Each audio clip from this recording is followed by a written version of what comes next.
할렐루야. 전환시대의 논리라고 하는 책이 있습니다. 1973년도 또 4년도에 출간된 책인데요. 아주 저명한 그 기자이며 또 교수인 이영희 씨가 쓴 책입니다. 그 책의 내용에 보면 1950년대는 이 냉전 체제예요.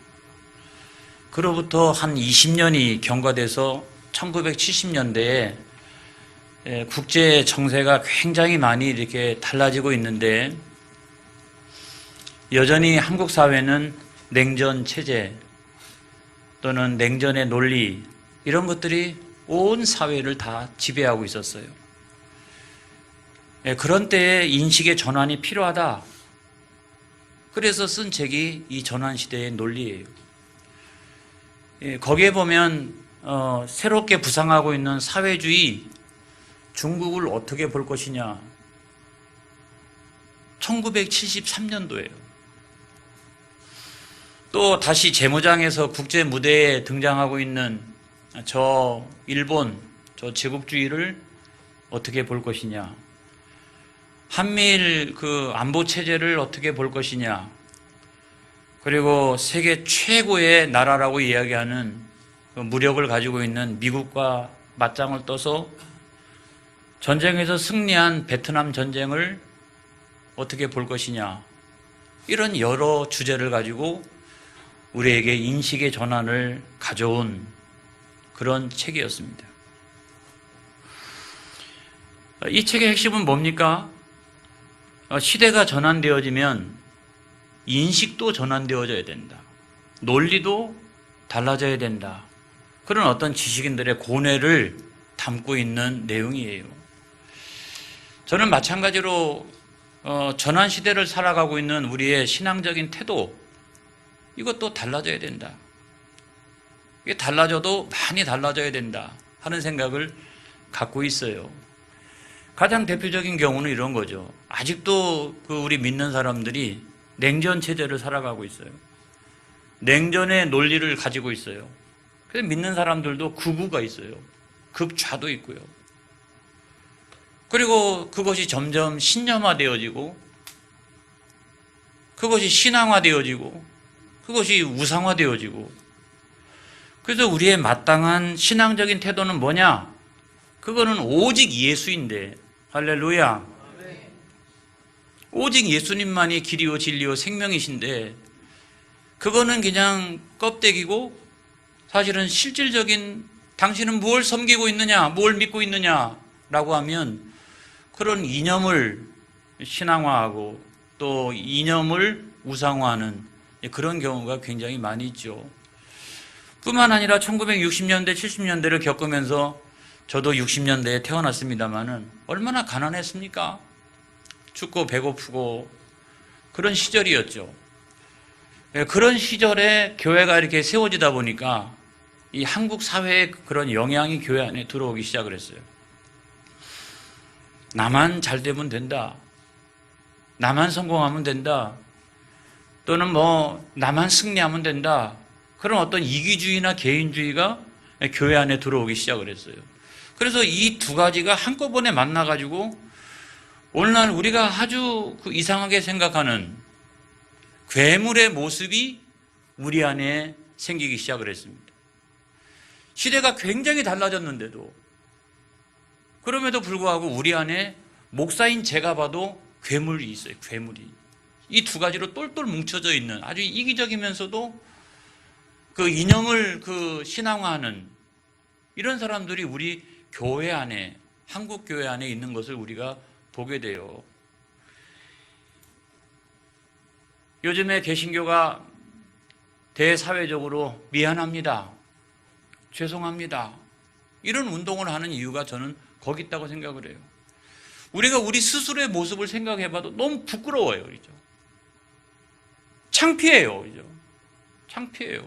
그러니까 우리 스스로가 대사회적으로 너무 미안합니다, 너무 죄송합니다, 이런 모습밖에 보여주지 못해서 우리가 열심히 정부의 방역 당국의 노력에 잘 협력하고 있습니다만은 그럼에도 불구하고 그렇지 않는 부분들이 굉장히 많잖아요.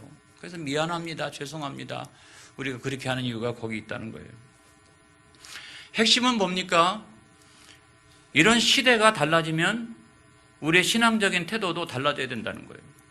우리가 불변하는 것이 있죠. 불변한 것은 하나님의 말씀밖에 없습니다. 구원의 말씀, 생명의 말씀, 진리의 말씀, 그리고 성경은 우리의 유일한 삶의 지침이요 표준입니다. 그리고 나서는 우리의 신앙적인 태도는 얼마든지 달라져 갈 수 있는 거예요. 그런데 우리는 너무나 감사하다는 생각이 들어요. 뭐냐면 우리가 달라진다 한들 성경을 벗어나겠느냐. 할렐루야. 이게 성경이 우리 생활의 유일한 표준이요 지침이기 때문에 우리가 어떤 전환을 이룬다 할지라도 우리는 가장 최상의 전환을 이룰 수 있다. 우리는 가장 최선의 전환을 이룰 수 있다. 그래서 제가 요즘에 교회 안에 성경 통독을 강조하는 이유 거기에 있습니다. 주만나 큐티를 제가 강조하는 이유가 거기 있어요. 그래서 어느 구역에서는 그냥 그런 걸 가지고 계속 서로 성경 통독을 이렇게 격려하고 있고, 줌을 통해서 모이지 못하니까 흩어져서라도 서로 교제를 나누고 같이 기도하고 같이 성경 읽고 같이 어떤 주제를 가지고 논의하고 그런 것들을 시작하는 것은 굉장히 중요한 의미가 있다는 거죠. 그런 노력을 하는 가장 중요한 이유는 다른 데 있지 않습니다. 하나님 아버지 이 전환 시대에 우리가 가장 최선의 전환을 이룰 수 있도록 인도하여 주옵소서. 그 길에 하나님의 말씀이 표준이 되어지고 지침이 되게 하여 주시옵소서. 할렐루야. 이거잖아요, 여러분. 우리가 다윗을 통해서 무엇을 배울 수 있습니까, 여러분? 다윗은요, 전환 시대를 살아갔던 사람입니다. 이 사사 시대가 끝나고 통일한국 시대가 막 이제 시작되어지는 그 초기 아니겠어요? 전환 시대를 살아가는 사람. 개인적으로도 그런 전환 시대를 얼마나 많이 경험했는지 알 수가 없습니다. 13년 동안 사울의 눈을 피해가지고 도망 다녔고요.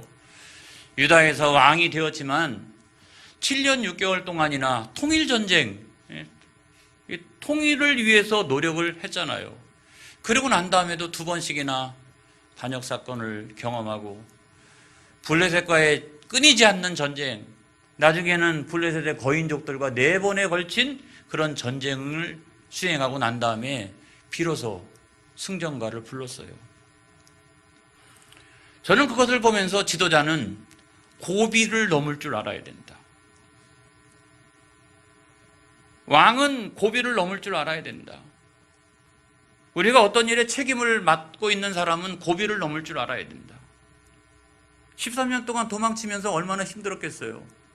관둬야지. 안 그랬습니다.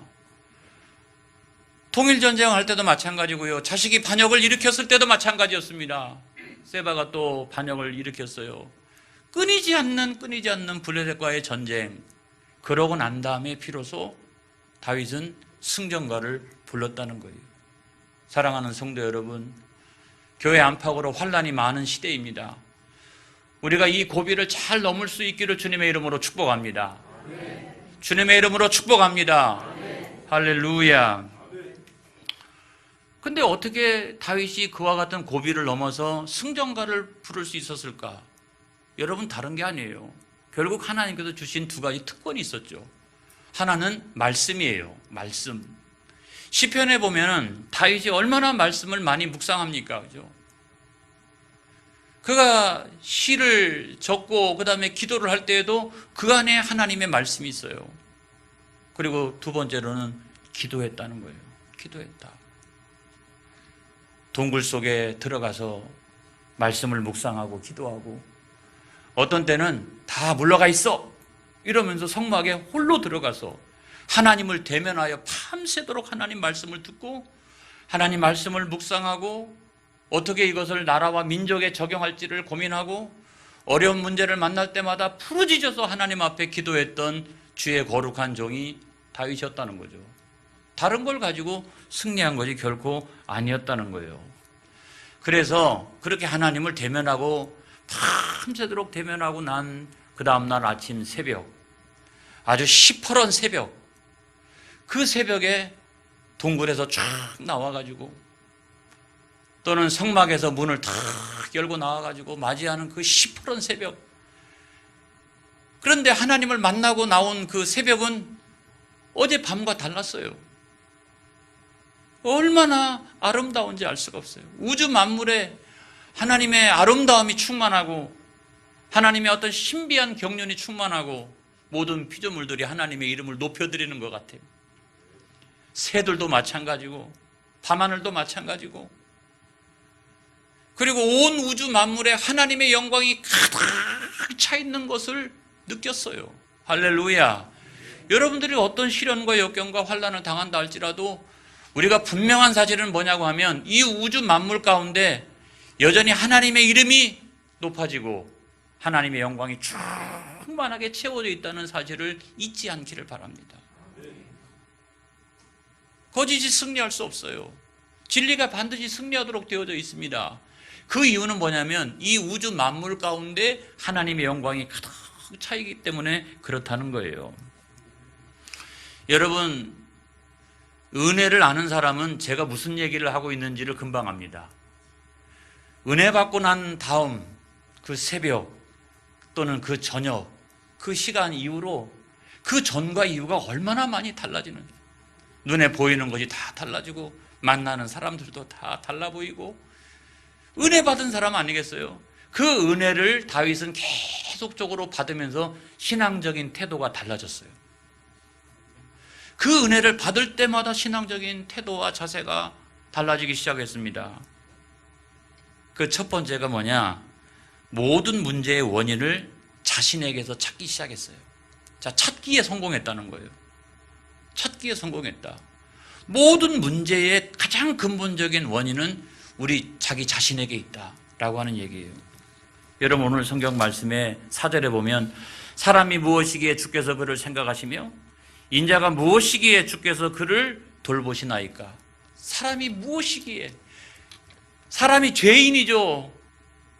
인자가 무엇이기에, 인자는 죄인이죠, 여러분.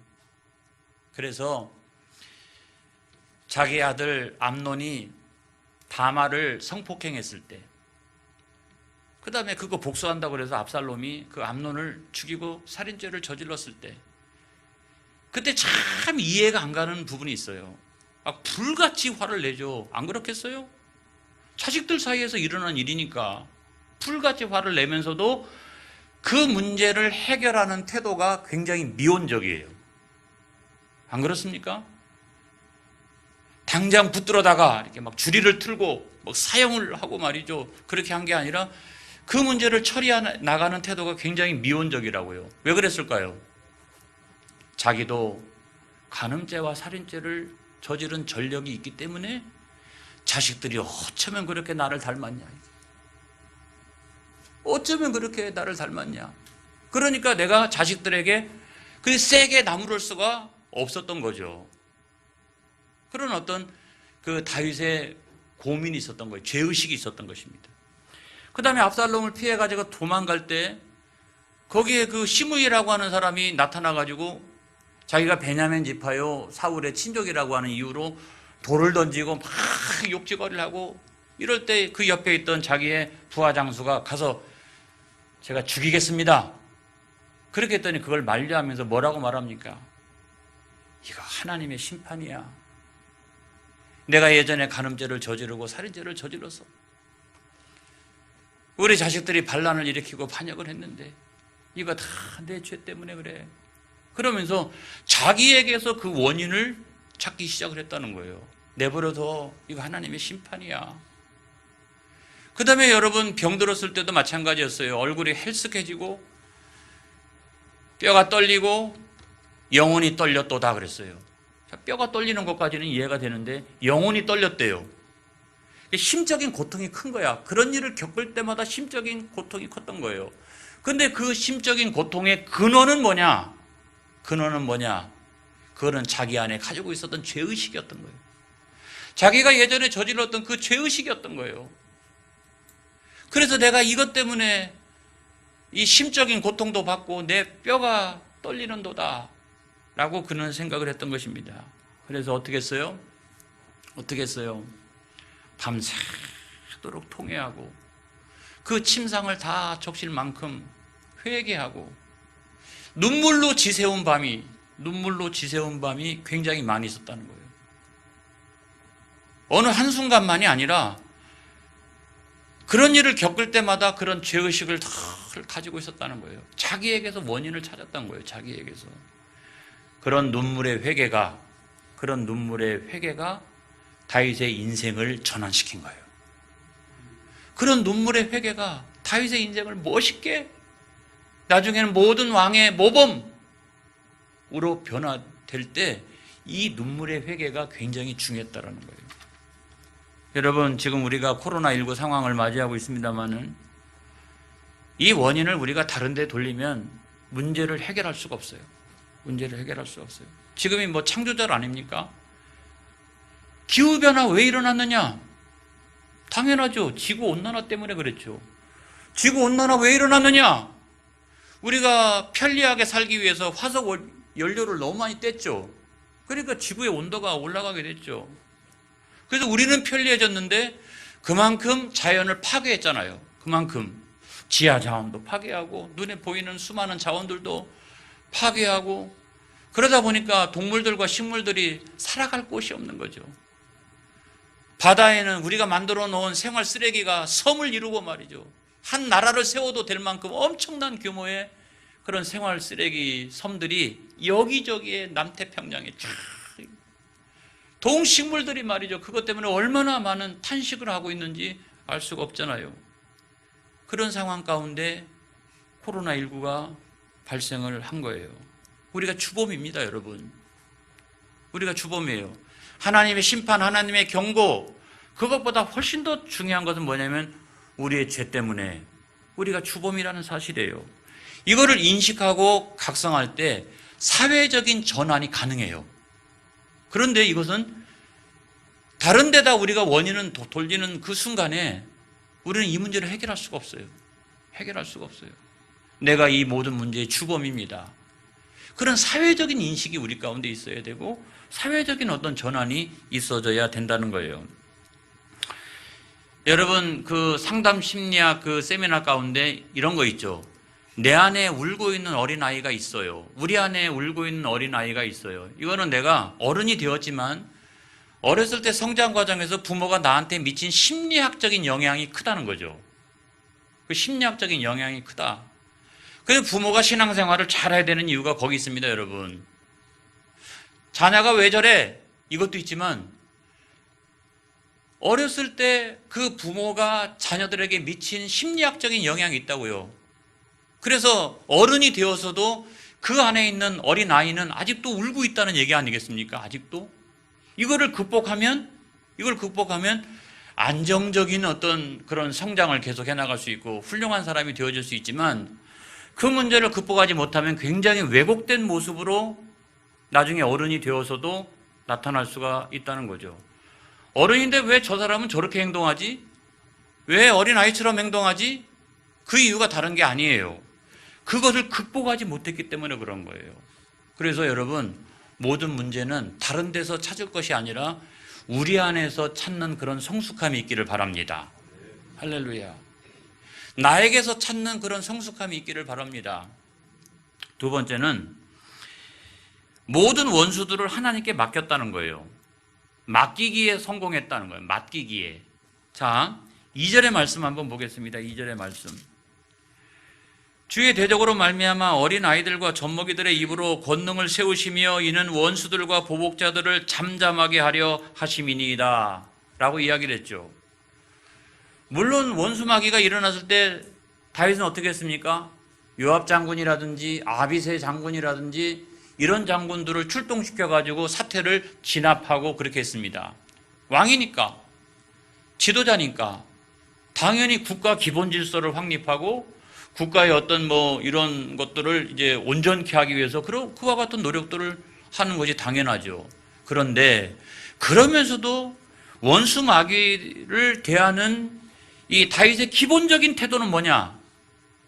하나님께 맡기는 거였어요. 그렇게 하면서도 기본적인 태도는 뭐냐? 그거는 하나님께 맡기는 것이었다는 거예요. 원수마귀가 한두 번으로 끝나는 게 아니잖아요. 압살롬의 반역 한 번 일어난 것으로 끝났습니까? 세바의 반역으로 또 연결됐잖아요. 블레셋의 거인족이 한 번으로 끝났습니까? 두 번, 세 번, 네 번 계속해서 일어났습니다. 그래서 원수마귀의 공격이라고 하는 것은 어차피 계속된다. 어차피 계속된다. 내가 이 싸움에서 이길 수 있는 유일한 길이란 다른 방법이 없다. 한두 번의 싸움을 가지고 일비할 것이 하나도 없다. 내가 이 싸움에서 궁극적으로 승리하기 위해서는 하나님께 맡겨야 된다. 이 전쟁의 주관자는 하나님이시다. 그래서 하나님께 맡기는 것 외에는 방법이 없다는 거예요. 그래서 여러분 여기에 이는 원수들과 보복자들을 잠잠하게 하려 하심이니이다. 나는 믿습니다. 이렇게. 하나님 외에 방법이 없습니다. 하나님이 잠잠케 해주셔야 됩니다. 이것 외에는 내가 방법이 없습니다. 나로 하여금 내가 무슨 방법을 가지고 끊임없는 이 원수마귀의 공격을 내가 잠잠케 할 수 있습니까? 하나님이 개입하여 주셔서 하나님께서 잠잠케 하여 주시옵소서. 여러분 하나님 앞에 맡기는, 그러고 난 다음에요, 다윗은요, 성경에 보면 놀라워요. 압살롬한테 도망 다니면서도 평안하게 잠잤대요.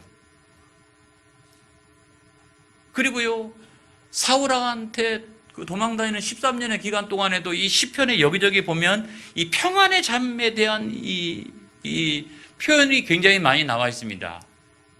그게 어떻게 해서 가능했을까요? 여러분, 맡기는 데 성공하시기를 바랍니다. 맡기는 데 성공하시기를 바랍니다. 내가 열심히 노력했는데도 불구하고 안 되는 일이 발생하면 여러분 하나님 앞에 맡겨드리는, 하나님 이 문제를 잠잠케 하여 주시옵소서. 하나님 앞에 맡겨드리는. 저는 여러분 너무 감사한 게 뭐냐면 이거예요. 잠을 잘 자요. 근심과 걱정이 이제 많이 있더라도 그 순간뿐이에요. 아무튼 딱 누웠다 하면 그래도 잠은 잘 자요. 잠은 잘 자. 얼마나 감사하지. 그런데 더 감사한 것은 어떤 거냐?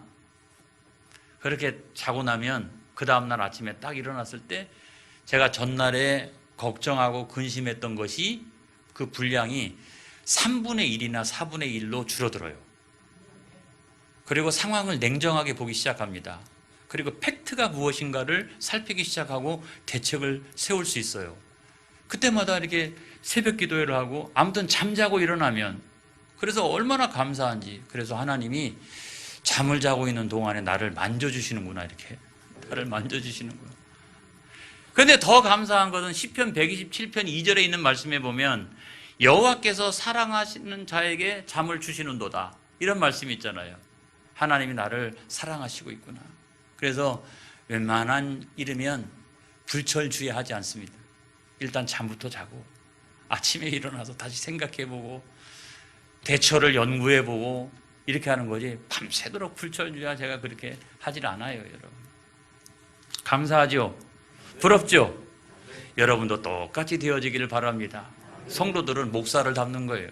그래서 아무튼 그런 근심과 걱정이 있더라도 잠은 푹 주무시고 잘 대처해 나가는 여러분 되시기 바랍니다.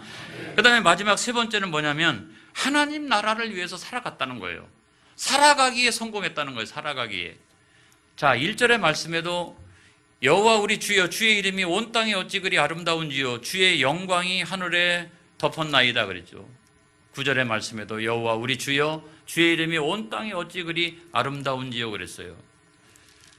은혜 받고 난 다음 새벽마다 인생의 목표를 다시 정했어요. 훼손되었던 자기 인생의 목표, 자기를 양치기 목동에서 왕으로 삼아주신 목표가 있었잖아요. 사명이 있었잖아요. 근데 왕직을 수행해 나가다 보면 자꾸 그거를 잊어버리게 돼. 근데 은혜 받고 나면 다시 원래대로 와요. 그래서 어떻게 해요? 내 사명이란 하나님의 이름을 높여드리는 것, 하나님의 영광을 위하여 살아가는 것, 이것이 나의 목표다 그랬어요. 그래서 여러분 다윗이 인생의 말년에 했던 일 가운데 하나는 성전을 건축하는 준비를 하는 일이었어요.